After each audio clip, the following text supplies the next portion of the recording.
manchette, aujourd'hui, on a rendu hommage à Beau Dommage, à Saint-Ignace de Loyola. Bonjour à tous et bienvenue à votre bulletin d'information diffusé sur les ondes de CTRB, votre télévision locale et régionale, aujourd'hui, le 24 juillet, Alain Bellumeur, au Pépitre. Donc, on effectuera un petit retour en musique, notamment, sur les mercredis en musique à Saint-Ignace de Loyola. Donc, on retourne hier soir au parc Serge-Giroux, face au fleuve. Les Bois-Francs rendaient hommage à Beau Dommage. Plusieurs amateurs de musique, plusieurs spectateurs étaient présents. On écoute, on regarde un extrait de cette prestation. Ce soir, l'activité Les Mercredis en musique ne serait jamais possible sans nos partenaires. Il y a la municipalité de Saint-Ignace de Loyola et il y a également Rio Tinto. Et ce soir, il nous fait un très grand plaisir d'accueillir le groupe Les Bois-Francs qui vont vous chanter des chansons de Beau Dommage et de Harmonium. Je les ai vus cet hiver, j'étais vraiment emballé, j'avais le goût de le partager avec vous. Puis ben voilà, c'est ça, ils sont rendus ici. Et puis, je laisse la place aux Bois-Francs et on les applaudit bien fort, tout le monde, s'il vous plaît. Bravo!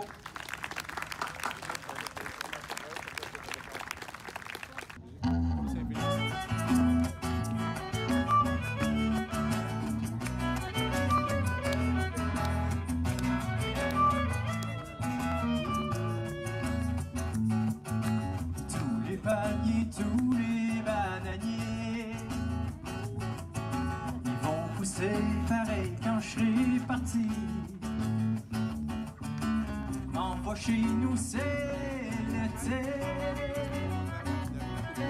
Chez nous, ils ont sorti les chaises sur la galerie. Je suis tanné d'entendre le bruit des balles. Moi, je m'en vais chez nous, j'ai le goût d'entendre crier Manon, viens souper. Attends pas que maman choque pis qu'elle descend. Manon, viens souper, si tu viens pas tout souper là, tu pourras t'en passer. Attends pas que maman soit tannée pis qu'elle descend.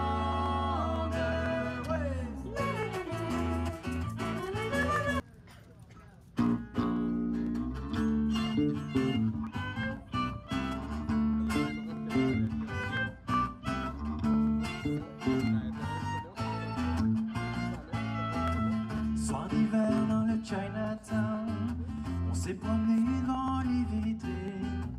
On a trouvé un magasin qui sente l'Orient. On a marché toute la soirée, tes bottes te faisaient mal aux pieds. Lors de la prochaine édition de ces mercredis en musique au parc Serge-Giroux, face au fleuve, à Saint-Ignace de Loyola, ça sera Clément Courtois qui chantera Francis Cabrel. Donc, ça débute à 19h. La prochaine édition, le 6 août, c'est gratuit. Donc, on vous invite sur le bord du fleuve pour ces mercredis en musique. Les employés non brevetés affiliés au syndicat des métallos des traverses Sorel-Tracy, de l'Élo aux grues et de l'Élo coudre ont accepté l'hypothèse de règlement formulée par le conciliateur. Ces trois nouvelles conventions collectives prévoient des hausses salariales totalisant 17,4 % sur une période de 5 ans, soit de 2023 à 2028. La Société des traversiers du Québec se réjouit de cette entente qui permettra de bonifier les conditions de travail de ses employés, en plus de renforcer l'attraction et la rétention du personnel. La Société tient à souligner le travail et l'engagement de toutes les personnes impliquées dans le processus de négociation qui ont permis d'en arriver à ce règlement. La Société poursuit les discussions avec les syndicats CSN et Unifor dans un contexte où des moyens de pression sont en cours à la traverse de Matane par les employés non brevetés affiliés à la CSN. Cette grève pénalise actuellement la population desservie par la traverse et l'industrie touristique régionale, et ce, pendant les vacances estivales et les semaines de la construction. La STQ demeure entièrement disponible pour poursuivre les négociations en tout temps, a-t-elle laissé savoir, et cela dans un esprit d'ouverture et de respect avec pour objectif, mentionne la société, d'en arriver à un règlement le plus rapidement possible.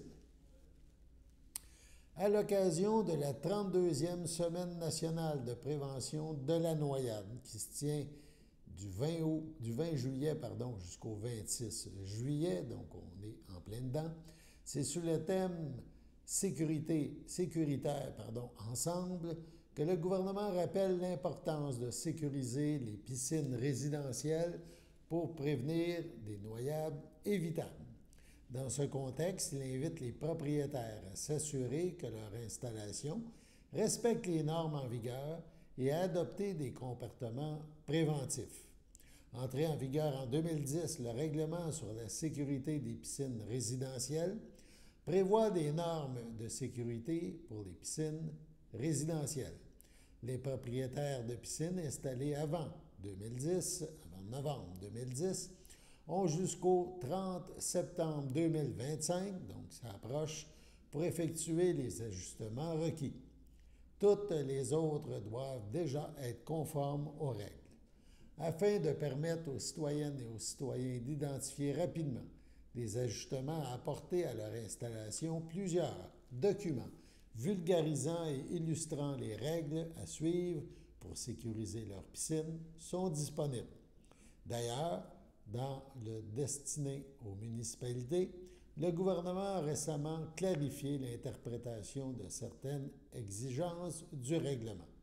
Celles-ci peuvent être d'intérêt pour les propriétaires de piscines, notamment lorsque la configuration du terrain rend difficile l'installation d'une nouvelle clôture complète.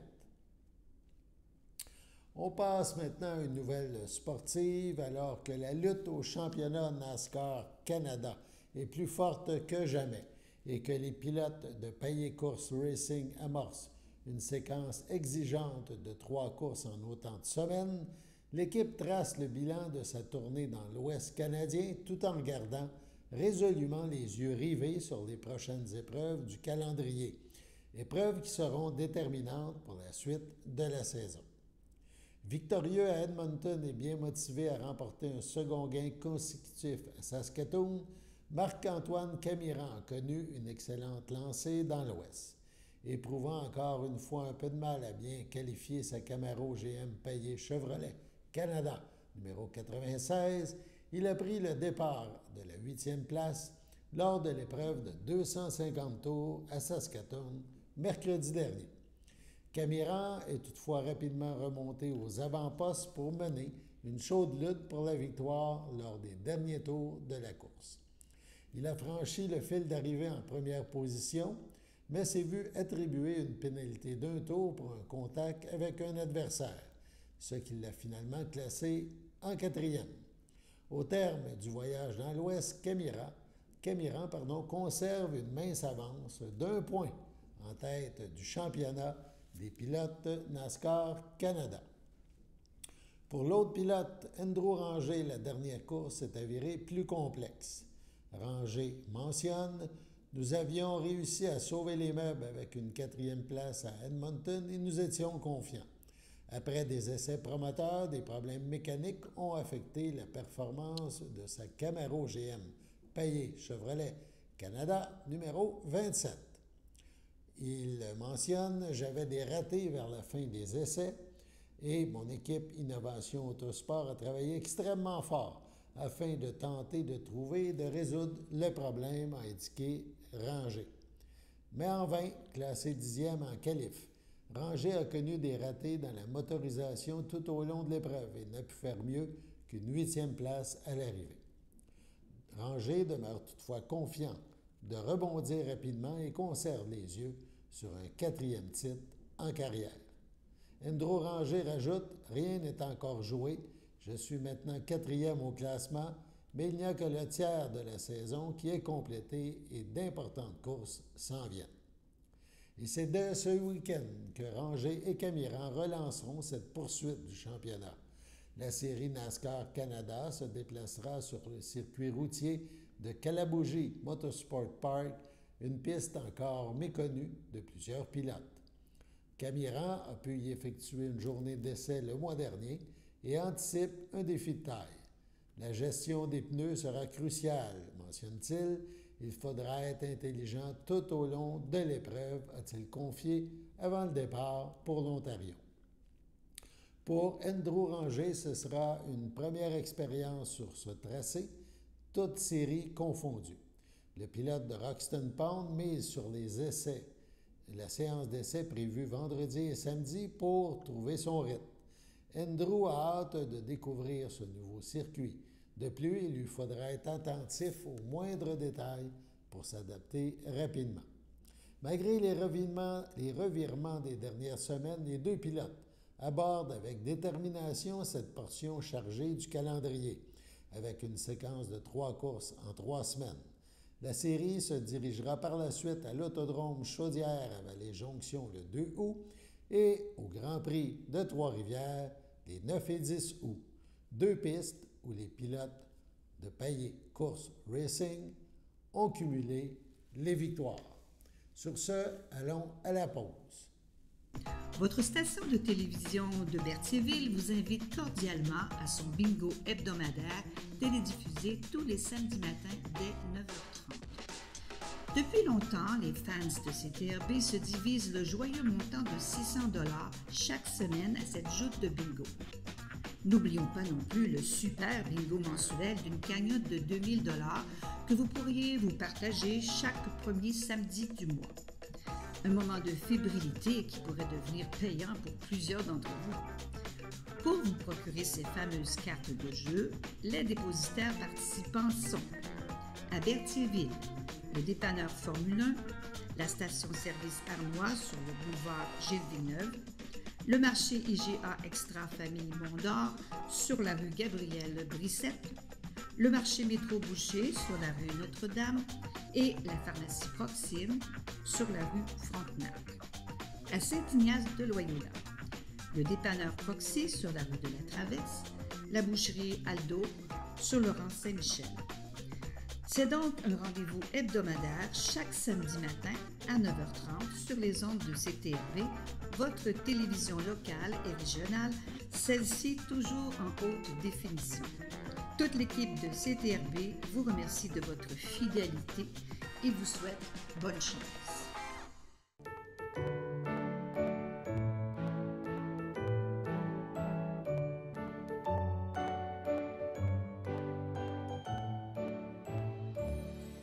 En ce 24 juillet, les anniversaires à souligner. Le CABA, le Centre d'action bénévole d'Autrey, souhaite bonne fête à Jeannette Plourde et la FADOC de l'Île-du-Pas souhaite un heureux anniversaire à Régent Sylvestre. C'est votre anniversaire aujourd'hui, en ce 24 juillet. Eh bien, toute l'équipe de CTRB vous souhaite bonne fête. On parle maintenant culture, plus précisément du Festival de la Naudière, l'important festival musical année après année. CTRB rencontre Renaud Loranger, donc qui s'occupe du Festival de la Naudière. Ce dernier nous parle de la fin de semaine à venir et à ne pas manquer. Nous sommes déjà rendus à l'avant-dernière fin de semaine, ça passe vite. Le festival, comme on dit tout le temps, il fait beau, c'est intense, mais passionnant en même temps. Peux-tu nous parler de la 4e fin de semaine? Bien, avec grand plaisir. On a, en cette 4e fin de semaine, des grands artistes puis des gens que j'aime beaucoup. Certains ne sont jamais venus au Canada, d'autres viennent au festival pour la première fois. Et ça, je tiens beaucoup à ça, hein, les premiers concerts de certains artistes. Soit qui sont déjà importants, soit qui sont peut-être à l'orée de leur grande carrière, on sait qu'ils vont être importants. Mais dans le cas qui nous occupe, tous ces gens-là sont déjà très importants. 25 juillet, avec les Violons du Roi, oui, donc à l'amphithéâtre, Ça, c'est un incontournable hein, des étés lanaudois. Les violons du roi, maintenant, plus fréquemment avec leur directeur musical, Jonathan Cohen, mais exceptionnellement cette année avec Bernard Labadie. Oui. Donc moi, ça me ramène aussi à des souvenirs d'enfance, d'adolescence, de découverte justement de la musique avec les violons, avec Bernard. Mais bien sûr que c'est le fondateur des violons. Ah bien sûr, mais bien C'est sûr. bien raison. Bon, OK.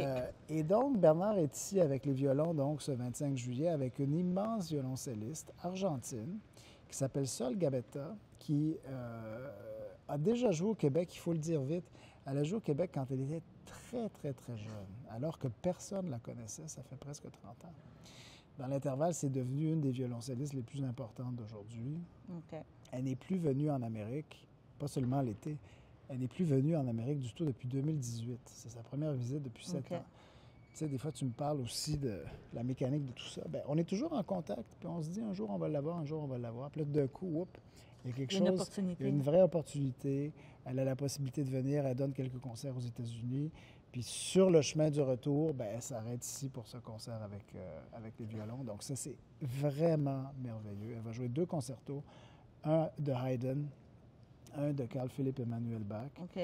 Le reste du programme est construit autour de Haydn et Mozart. Vraiment, ça, c'est un des concerts incontournables de l'été. Que tu es fier d'avoir. Absolument. Le lendemain, le samedi 26, un autre incontournable avec un ensemble français, cette fois-ci, l'Orchestre baroque de Versailles. Oui. Pardon, je dis n'importe quoi. L'Orchestre de l'Opéra Royal de Versailles. Oui, c'est ça. C'est un oui. orchestre Oui, c'est ça, oui. qui joue évidemment sur instruments d'époque puis qui joue beaucoup de musique baroque, avec un contre-ténor, lui aussi argentin. C'est complètement un hasard qu'on ait ces 2 grands musiciens-là argentins au même moment. Franco Fagioli, qui n'a jamais chanté au Canada, qui est vraiment donc à sa première visite au pays. C'est en exclusivité ici à Lanaudière, évidemment. J'ai envie de dire évidemment. C'est pas évident, mais c'est une exclusivité à Lanaudière. Franco est une des voix les plus surprenantes, les plus inhabituelles, je te dirais, de l'opéra aujourd'hui. Hein? Un contre-ténor, c'est un homme qui chante dans un registre beaucoup plus aigu. Encore plus aigu que ce qu'on est habitué, attend normalement. Mais Franco va encore plus loin, c'est-à-dire que par sa technique, par son thème de voix, par son intelligence musicale, par sa virtuosité, son chant est vraiment très proche de celui d'une mezzo-soprano. En fait. C'est très, très surprenant, c'est très inhabituel.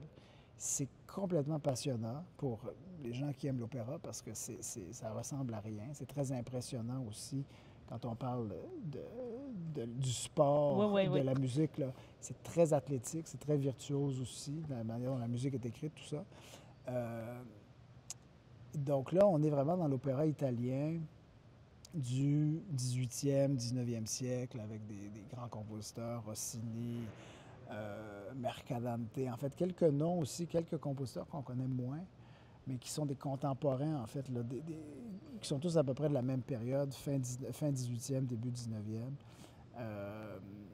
C'est absolument passionnant comme Est-ce qu'il y a un répertoire spécifique pour lui? Ou c'est, je ne veux pas dire des adaptations, mais non. il va chercher du mezzo-soprano, il le fait? Tout à fait. Il le chante comme c'est écrit. Donc, il n'y a pas d'adaptation, c'est vraiment... Oui, mais est-ce que c'est un répertoire pour lui, qu'il y a un répertoire pour des ténors comme lui? Oui, bien sûr. OK, c'est dans cette optique-là que je te pose la question. Sûr. Il ne va pas chercher une partition de mezzo puis qu'il va aller... Non. Ça, je ne sais pas si tu comprends ce que je veux dire. Oui, donc, c'est quelque chose qu'on entend moins, qu'on voit moins souvent. Exactement. C'est rarissime. Ouais, c'est impressionnant. Ouais. Puis dans ce temps-là, as-tu l'impression de lancer la carrière ici au Canada? Ces gens-là viennent en ayant... je ne vais pas dire des mots recruteurs, mais tu risques d'avoir des gens qui sont dans l'assistance qui disent « Moi, j'aimerais ça possiblement qu'ils reviennent dans le cadre d'un opéra ou de quelque chose. » Je ne sais pas s'ils sont dans l'assistance nécessairement, mais c'est sûr que de les avoir ici, ça permet d'attirer l'attention sur leur travail. Puis éventuellement... d'attirer l'attention, justement, de nos collègues dans les orchestres, dans les maisons d'opéra, un peu partout, puis éventuellement de leur proposer des choses. Ah, c'est bien, c'est bien. Ouais. Puis il nous reste encore la troisième journée. Et le dimanche après-midi, j'allais dire, là, tranquillement, quand on arrive chez Yannick et l'Orchestre métropolitain, c'est parce que le festival achève. Oui. Parce que traditionnellement, ce sont à peu près les dates de Yannick et de l'OM. 27 juillet, premier concert à Lanaudière de la pianiste...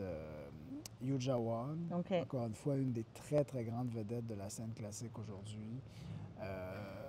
En 2025, on souligne un anniversaire Ravel, 150 ans de la naissance de Ravel. Et là, Yuja joue les 2 concertos pour piano de Ravel, concerto pour la main gauche, concerto en sol. Et l'orchestre va jouer la 2e symphonie de Sibelius avec Yannick, évidemment. C'est probablement un des incontournables de l'été. Tout à fait. 27 juillet en après-midi. Parfait. Donc, on va essayer de ne pas manquer ça, d'aller voir le phénomène, de ton ténor. Fagioli. Fagioli, ça m'intrigue beaucoup. Ça me sûrement très impressionnant de venir voir. Puis, comme tu dis, des performances, c'est ça. Absolument. Puis M. Labadie qui va être là, qu'on ne voit pas souvent. Ouais. Il y a quel âge maintenant, sans indiscrétion? Les violons du roi? Bernard, écoute, je te dirais peut-être la jeune soixantaine, quelque chose comme ça. C'est ça, mais je sais que c'est lui qui a fondé. Ça fait quelques années avec On est toujours heureux de le retrouver, tout à fait. Donc, on se reparle bientôt pour la dernière fin de plaisir. semaine, l'apothéose. Oui, génial. Donc, le festival de la Naudière à ne pas manquer. Sur ce, on passe à la pause. Voici une plaque porte-clés des amputés de cœur.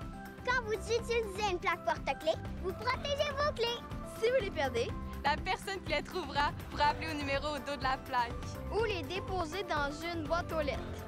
Puis, les amputés de guerre vous retourneront vos clés. Gratuitement! Commandez vos plaques porte-clés aujourd'hui à amputédeguerre.ca. Et améliorer la vie des personnes amputées comme moi. Merci.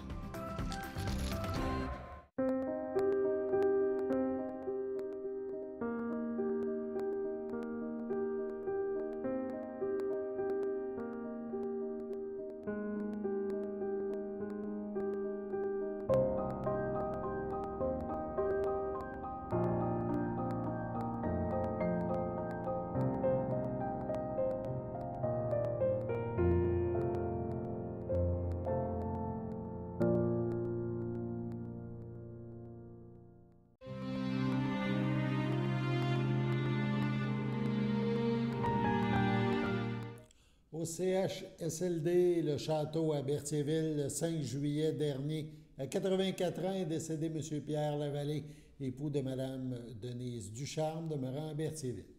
Il laisse dans le deuil, outre son épouse, ses frères, ses sœurs, beaux-frères et belles-sœurs. Marielle Lavallée, feu Réal Joly, Michel Lavallée, feu Claude Bellemare, Hélène Grégoire, feu Bernard Lavallée, Serge Lavallée, Thérèse Grégoire, Louis Lavallée, Huguette Prévost, René Lavallée, feu Jean-Yves Mousseau, Richard Lavallée, Gisèle Tremblay, Paul Lavallée, Louise Lessard, Sylvie Allaire, feu Jacques Lavallée, Diane Lavallée, Bernard Dupuis, feu Joanne Lavallée, Daniel Lavallée, feu Philippe Ranger, Sylvie Lavallée, Stéphane Love, Luc Durand, Luc Ducharme, Françoise Ducharme, ainsi que plusieurs neveux, nièces, autres parents et amis. La famille vous accueillera samedi 26 juillet de 13h à 15h au complexe funéraire Efterio, 741 rue Notre-Dame à Berthierville. Suivra une liturgie de la parole à la chapelle du complexe à 15h. M. Pierre Lavallée sera inhumé au cimetière de Berthierville à une date ultérieure. Au CHDL de Saint-Charles-Borromée, le 1er juillet, à l'aube de ses 80 ans, est décédée Mme Gisèle Laforêt, conjointe de feu M. André Lagagnère, demeurant à Saint-Ignace de Loyola. Elle laisse dans le deuil ses frères, sa sœur, ses belles-sœurs. Paul Laforêt, Céline Sylvestre, Jacques Laforêt, Huguette Moreau, Denise Laforêt, feu Gilles Milotte, ainsi que plusieurs neveux, nièces, autres parents et amis. Veuillez compenser l'envoi de fleurs par des dons effectués à la Société canadienne du cancer ou encore à la Société de l'Alzheimer. Les formulaires seront disponibles au salon. La famille vous accueillera samedi 2 août, 11h, au complexe funéraire Thériault et Notre-Dame à Berthierville. Suivra une liturgie à la chapelle du complexe à 14h. Madame Gisèle Laforêt sera inhumée au cimetière de Saint-Ignace de Loyola le même jour. Au CHC, le château à Berthier, le 18 juillet, à 73 ans, est décédé M. Gilles Gadouri, époux de Thérèse Destrambe, demeurant à Berthierville, autrefois de Saint-Cuthbert. Il laisse dans le deuil, outre son épouse, ses fils. Steve Gadouri, Stéphanie Laporte, Michael Gadouri, Hugo Gadouri, Mélanie Beauregard, ses petits-enfants, Joanie, Jessica, Samuel, Mathis, Nathan et Océane. Ses frères, sœurs, beaux-frères et belles-sœurs. Marcel Gadouri, Micheline Gravel, René Gadouri, Louise Paradis, Jacques Gadouri, Joanne Girard, Denis Gadouri, Céline Léveillé, Cécile Gadouri, Yvon Girard, Yvon Gadouri, Louise Léveillé, Manon Gadouri, Serge Frenette, feu Brigitte Gadouri, Françoise Coutu, feu Richard Gadouri, Jacqueline Destrempe, Benoît Lambert, Nicole Destrempe, André Dumontier, Carmen Destrempe, Dominique Fontaine, Daniel Destrempe, Roger Plante, Jean Destrempe, Sylvie Cuérier, feu Cécile Destrempe, feu Jean-Marie Drainville, feu Pierrette Destrempe, feu Denis Masse, feu Gilles Destrempe, feu Francine Aubuchon, ainsi que plusieurs neveux, nièces, autres parents et amis. La famille vous accueillera samedi 9 août, 12h30. À l'église de Saint-Cuthbert suivront les funérailles à 14h. M. Gilles Gadouri sera inhumé au cimetière de Saint-Cuthbert le même jour. Au CHDL de Saint-Charles-Borromée, le 22 juillet à 90 ans, est décédée Mme Lise Bérard, épouse de feu Julien Lafontaine, demeurant à Berthierville, native de Saint-Barthélemy. Lui a précédé son fils Sylvain. Elle laisse dans le deuil ses enfants. Diane Lafontaine, Rénal Durocher, Colette Lafontaine, Yvon Dubé, Yves Lafontaine, Louise Lafontaine, Jacques Tremblay, ses 12 petits-enfants et ses 13 arrière-petits-enfants. Son beau-frère André Lafontaine, feu Agathe Rachette, et sa conjointe Gisèle Charette, ainsi que plusieurs neveux, nièces, autres parents et amis. La famille vous accueillera samedi, le 9 août, 12h30, au complexe funéraire Efterio, rue Notre-Dame à Berthierville. Suivra une liturgie à la chapelle du complexe. Madame Bérard sera inhumée au cimetière de Berthier le même jour. Au CHDL de Saint-Charles-Borromée, le 26 juin à 76 ans, est décédé M. Michel Savignac, demeurant à Joliette, natif de Berthierville. Il laisse dans le deuil ses enfants, Jean-Michel Savignac, Camille Barse, sa petite-fille Jeanne Savignac, ainsi que plusieurs autres membres de la famille et de nombreux amis. La famille vous accueillera samedi 16 août, 13h, à la chapelle du complexe funéraire Thériault, rue Notre-Dame à Berthierville. Suivra un hommage en ce même lieu à 14h30. M. Savignac sera inhumé au cimetière de Berthierville le même jour. Sur ce, passons à la météo.